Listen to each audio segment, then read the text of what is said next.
Senhora Presidenta, senhoras deputadas, senhores deputados, estudantes que acompanham essa sessão, também quem nos acompanha aqui presencialmente e também pelas redes sociais, uma saudação especial. Hoje, ao usar da tribuna, senhora Presidente, eu vim inicialmente, quero aqui agradecer essa casa pela aprovação unânime ao projeto que é de minha autoria, é o projeto 218 de 2022, que propõe uma proteção e atenção integral aos órfãos do feminicídio. Quando a gente fala do feminicídio, a gente sabe que é um assunto muito doloroso, que é um assunto muito delicado, deputada Márcia, e especialmente quando falamos então dos órfãos do feminicídio, porque infelizmente os maiores casos de feminicídios são o assassino é um ex-companheiro, um companheiro, e infelizmente a criança fica totalmente órfã de pai e de mãe. Então, por isso, o Estado precisa, sim, garantir toda a atenção a essas crianças. E é isso que prevê o projeto. Uma garantia de um atendimento à saúde, garantia de um atendimento de um psicólogo, garantia da educação. Então, esse atendimento básico que nós chamamos, mas que é preciso que o Estado acolha essa criança e dê toda a atenção que ela necessita. Então, por isso que eu protocolei esse projeto nessa casa e foi, na semana passada, teve a aprovação unânime, e eu quero, assim, agradecer imensamente a todos os deputados que votaram favorável e até os deputados que subscreveram também esse projeto, que apoiaram esse projeto, subscreveram junto comigo. Hoje eu vinha para falar de alguns outros assuntos aqui nessa tribuna, mas eu não posso deixar de falar aqui. Eu vi atentamente alguns dos deputados que me antecederam. Primeiro, eu não consigo entender por que alguns deputados têm uma obsessão com relação ao deputado Renato. Vejo que o Renato faz um trabalho brilhante, com certeza tem alguns problemas, como todos nós, deputados, também temos, mas vejo que faz um trabalho brilhante, e eu não entendo por que até a não presença dele na sessão incomoda alguns parlamentares. Eu vejo deputados dessa casa viajando, indo, vindo, não só no Brasil, mas fora do Brasil também, em outros países. E eu nunca vi ninguém aqui falar, reclamar ou cobrar alguma coisa. Então, eu não entendo por que vir e fazer essa cobrança com relação à China. Inclusive, por se tratar de um país onde tem ditadura, no qual eu vi aqui parlamentares defendendo o 8 de janeiro, que foi um ato que pedia ditadura. Vejo deputados defendendo a ditadura aqui nas tribunas. Aí critica com preocupação que o Renato está na China, se foi estudar a ditadura chinesa. Então isso preocupa um pouco, mas eu acredito também que o Renato é um deputado que tem luz própria. Talvez isso esteja ofuscando alguns que se sintam tão preocupados pelo trabalho, pela presença dele nessa casa. Outra questão que eu quero levantar aqui vem justamente naquilo mencionado com relação ao golpe do 8 de janeiro. É bem claro que no 8 de janeiro não é uma questão da imprensa. Foi dito pelas pessoas que participaram do ato de 8 de janeiro que realmente queriam dar um golpe. Que realmente a tentativa foi o fechamento dos 3 poderes. Então não é uma questão do ministro Alexandre Moraes de falar que é golpe. É uma questão do que é verdadeiro, do que foi que aconteceu em 8 de janeiro. É preocupante? Claro que é.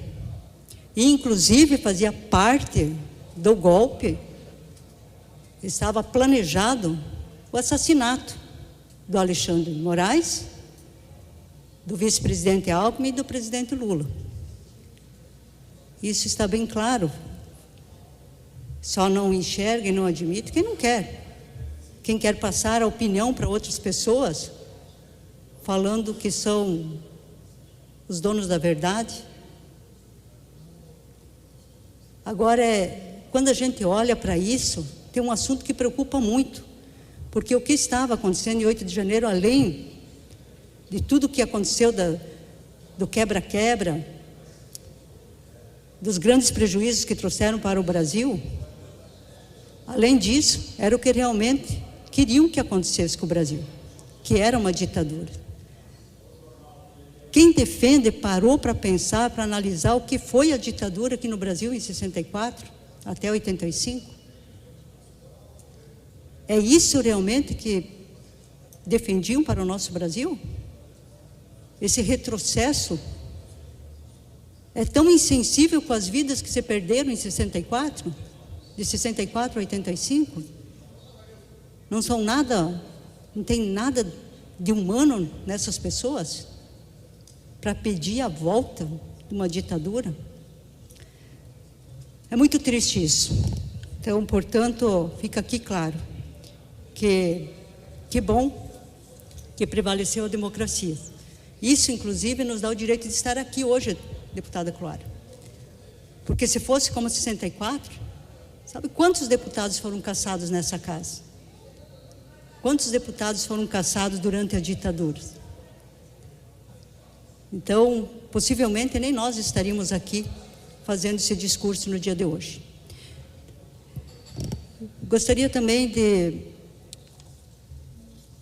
falar do esforço todo que o presidente Lula vem fazendo para realmente reconstruir o nosso Brasil. Porque, ao assumir novamente o Brasil, o presidente Lula teve que reconstruir todas as políticas públicas que vinham sendo construídas durante as décadas que o PT governou. Políticas públicas que realmente têm um impacto muito positivo na vida das pessoas, que vão com relação à educação, à habitação, que vão com relação à inclusão social, à geração de empregos. E aqui, deputados que defendem tanto o presidente que antecedeu agora o governo Lula, eu falava já outro dia, eu gostaria que nominassem quais foram as ações positivas desse governo. Quantas universidades fez o Bolsonaro? Quantas universidades? Quanto investiu na educação? Quanto investiu na educação desde do CMEI, da educação infantil, até o nosso ensino superior? Quantas casas foram construídas no Brasil? Agora, na reconstrução do Brasil, o governo Lula tem investido muito para que todas as famílias que têm um sonho da casa própria possam ter esse sonho realizado. Por isso, tem como meta, mais de 2 milhões de unidades habitacionais até 2026. Voltou a investir recursos nas universidades, voltou a colocar recursos na saúde, inclusive com o programa Mais Médico, programa que é muito importante, que inclusive o estado do Paraná já tem mais de 1.000 médicos que vieram agora pelo Mais Médico, no programa do governo Lula. Médicos que estão sendo levados em todos os cantos do município, aonde não tinha nenhum médico, e o Mais Médico chega lá. O programa também prevê mais de 41 tipos de medicamentos nas farmácias populares.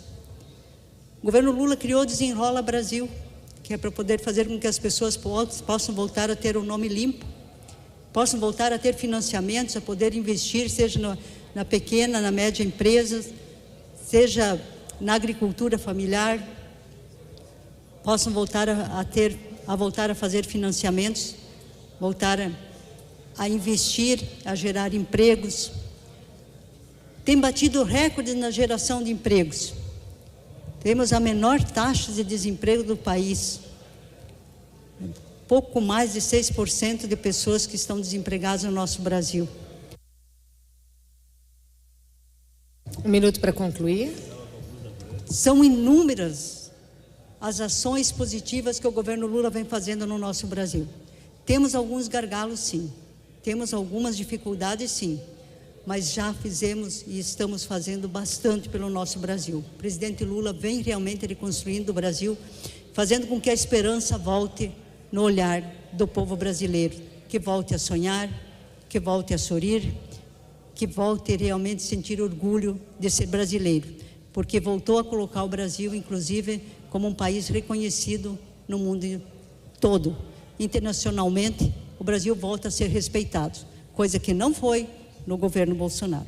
Muito obrigado, senhora presidente, muito obrigado, senhoras deputadas e deputados.